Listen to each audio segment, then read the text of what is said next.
Now how you talking out your neck when I know how your nigga neck work? I know you really hate my guts, cause you bitches really ugly, can't make this up. They call me slim rim, but my weight is up. They telling me I should wait, nigga, wait for what? The weight is up. Look, it's time, so if you see me with it, bitch, it's mine. When these other bitches rap, it's always just rhymes. When I rap, bitch, it's always 10 dimes. Stop playing with me. I got these niggas in the jail really staying with me. I got these niggas in the streets really slaying with me. I got these niggas in the south really hanging with me. I got these niggas in the gangs really banging with me. And what you looking at my shoes for? I swear to God, I know I'm on these bitches. Blink and you missed it. Claressa Shields wasted zero time responding after Remy Ma dropped her diss track. Seriously, not even 30 minutes passed before Shields jumped in. That kind of speed has people side-eyeing hard. Who reacts that fast unless they were already locked in? Now everyone's talking, and loudly. Fans are connecting dots like detectives, saying her instant response practically confirmed whatever Remy was aiming at in that track. Out with a diss track. And she's trying, in this diss track, she's basically saying, how can Papoose say he wrote my hits? By listening to this track, I can definitely tell that Papoose was needed on the track. Papoose can write, he can rap. He's just not brandable. He's not talented. Nobody wants to be him. Nobody wants to be a gangster rapper. Like, wants to be like a gangster rapper in love. That is not what the culture is looking for. I think it's kind of cute, you know, but like, you know, that's not what the industry is looking for. You can't be a family man and a gangster at the same time. It does not mix. Okay? And so she came out with a diss track. We're not going to play the diss track for copyright reasons, but she did say, how you gonna, you know, write hits? And of course, his number one mistress here comes out to throw shade as if like Remy was talking to her. Remy was talking to her husband. She wasn't talking to you, Bird. You were going from the greatest female fighter to a bird.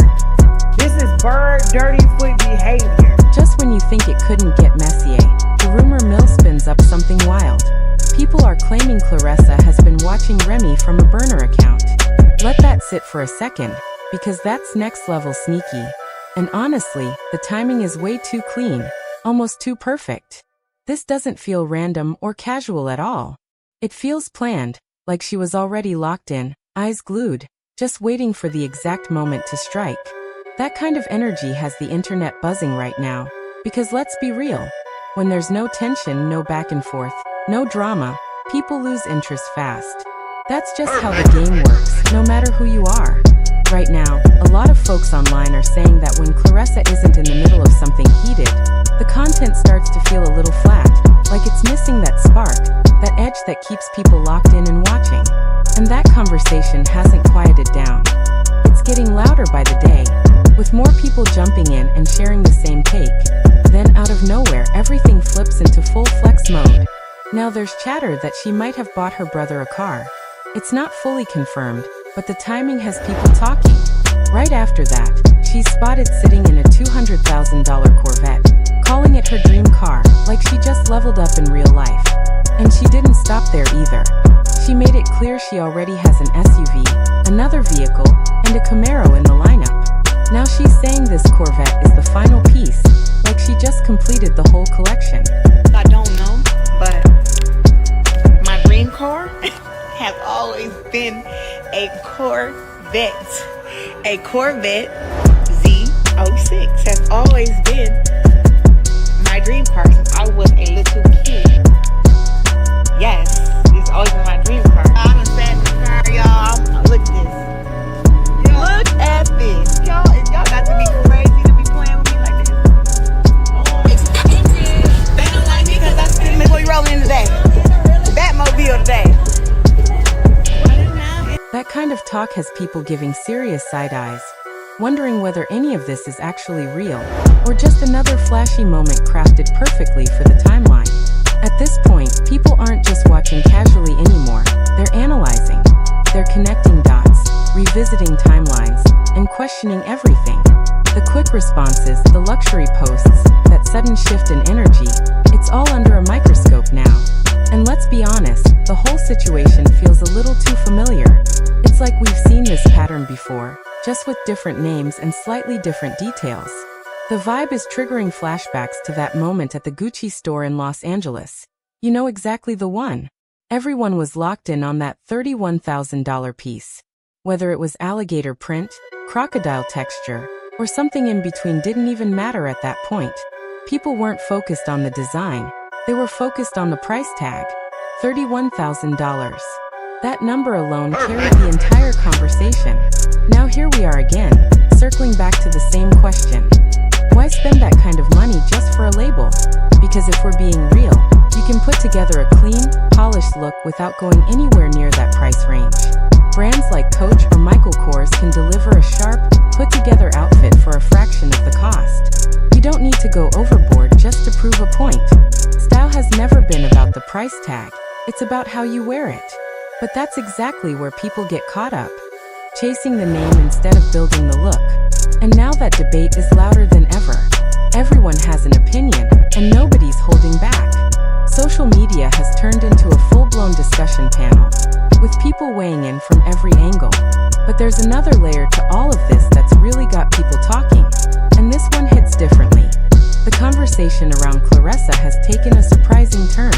At 31 years old, she's either just learning makeup or just now allowing someone to show her how to do it properly. That revelation caught a lot of people off guard. For most individuals, that kind of curiosity starts much earlier, experimenting with different looks, trying out lip gloss, testing foundations, figuring out what works and what doesn't. By the time high school rolls around, it's second nature for many. It's part of growing up, part of self-expression, part of figuring yourself out. So hearing that this is happening now, it raised eyebrows. Naturally, questions started pouring in.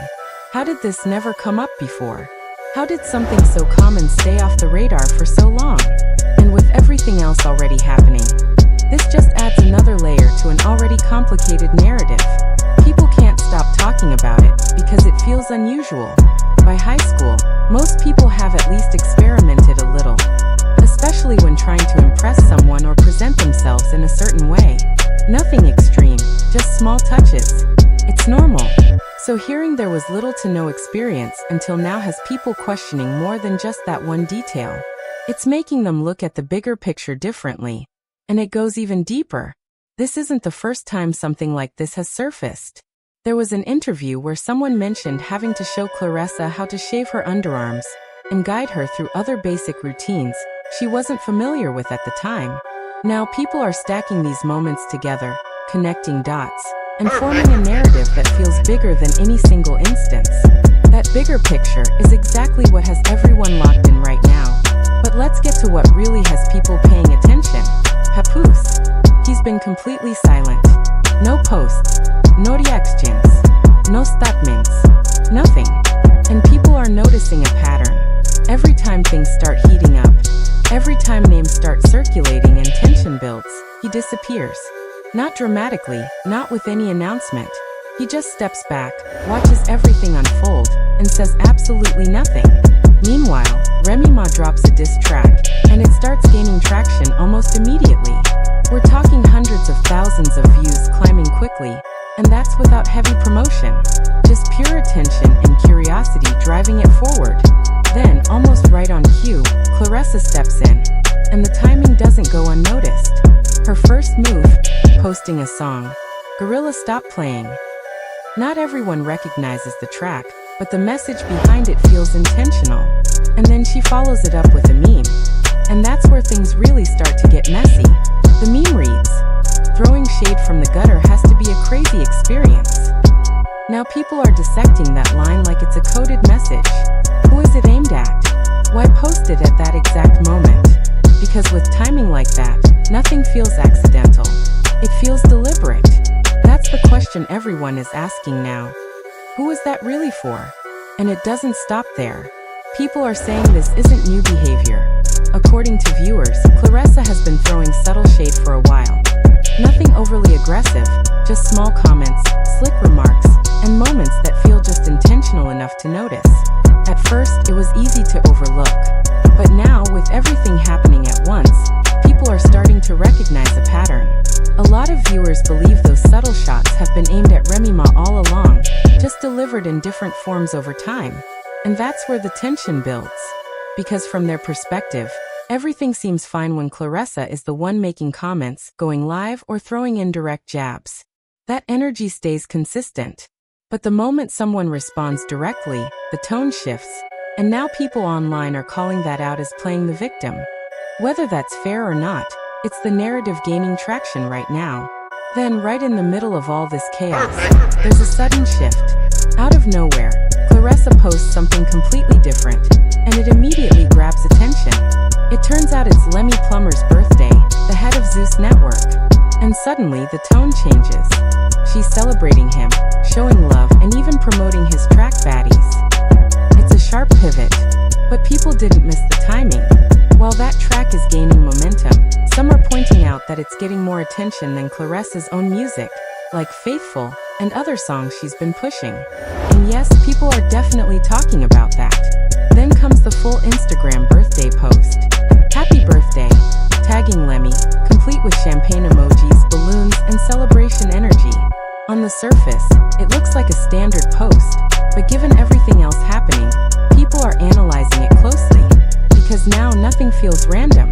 She keeps going, more celebration, more captions about good times, more hashtags tied to Zeus and his birthday. It all looks normal, until people start digging deeper. Then comes the photo dump.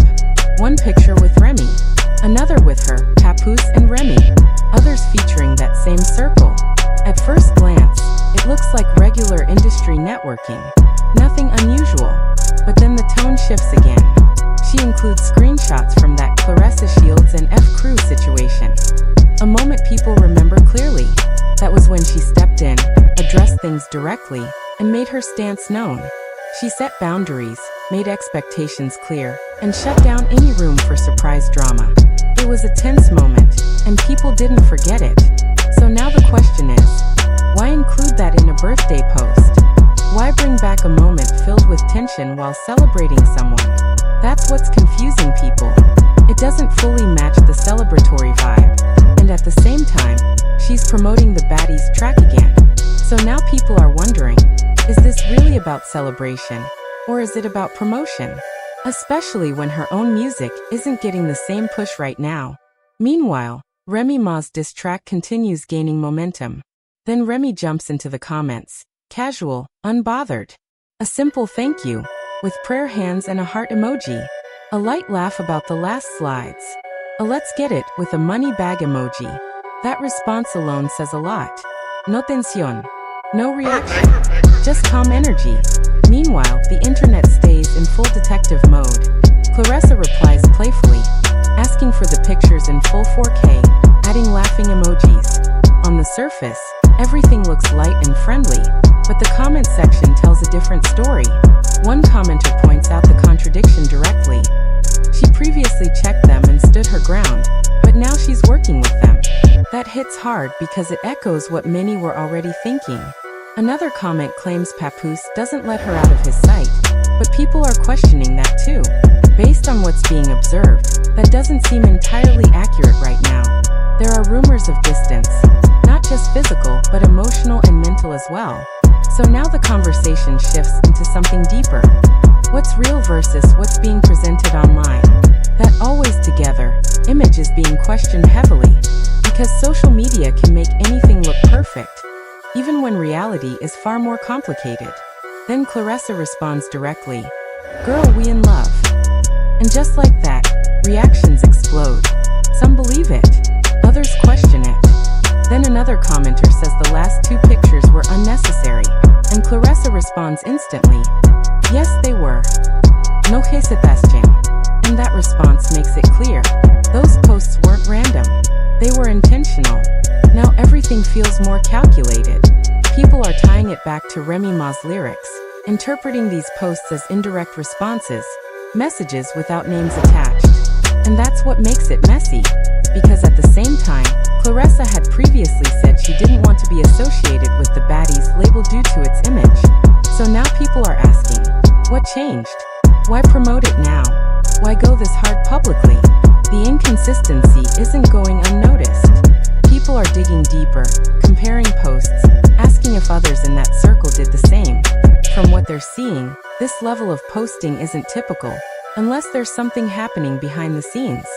So now it feels less casual, and more strategic. Like a move to show alignment. like a way of signaling connections, like a message without saying it outright. And all of this ties back to earlier talks about a possible show being put on pause, issues with direction, storyline, and things not fully lining up. Now everything is being pieced together. And the timing? That's what stands out the most. Remy drops a track. Claressa responds indirectly. Posts go up. Energy shifts. And Papoose, still silent. That contrast is impossible to ignore, because while Claressa's moves feel intentional, his silence feels just as loud. Some see it as maturity, staying above the drama. Others see it as avoidance. Either way, it adds another layer. Zooming out, the bigger picture becomes clear. This isn't just about a diss track anymore. It's about image, timing, and control of the narrative. Who speaks? Who stays quiet? Who shows up at the right moment? Right now, it doesn't even feel like a direct conflict.